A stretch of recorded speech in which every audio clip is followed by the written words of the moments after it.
తెల్లవార్లు 2 రోజుల పాటు మా ఇల్లు సీలేసి పోలీస్ అధికారులు అందరూ మా ఇంటి దగ్గరే పడుకుని ఈ రకంగా చుట్టుపక్కల వాళ్ళందరిలో కూడా పలకరించడానికి భయపడేటువంటి ఒక భయానక వాతావరణాన్ని క్రియేట్ చేశారు.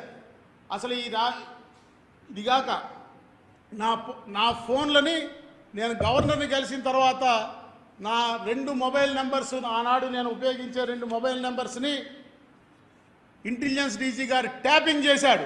నేను చేస్తున్న ఆరోపణ ఆధార సహితంగా చేస్తా ఉన్నా.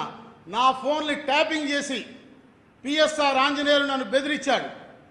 నేను ఆనాడు గవర్నర్ని కలిసిన తర్వాత ప్రభుత్వం నా మీద దాడి చేస్తూ ఉంటే ప్రధాన ప్రతిపక్ష నాయకుడైనటువంటి గౌరవనీయులు నారా చంద్రబాబు నాయుడు గారిని, ఆనాడు ఈ రాష్ట్రంలో ప్రతిపక్ష పార్టీగా ఉన్నటువంటి పవన్ కళ్యాణ్, జనసేన అధినేత పవన్ కళ్యాణ్ గారిని కలిసి ఈ రకంగా ఉద్యోగస్తులను వేధిస్తున్నారని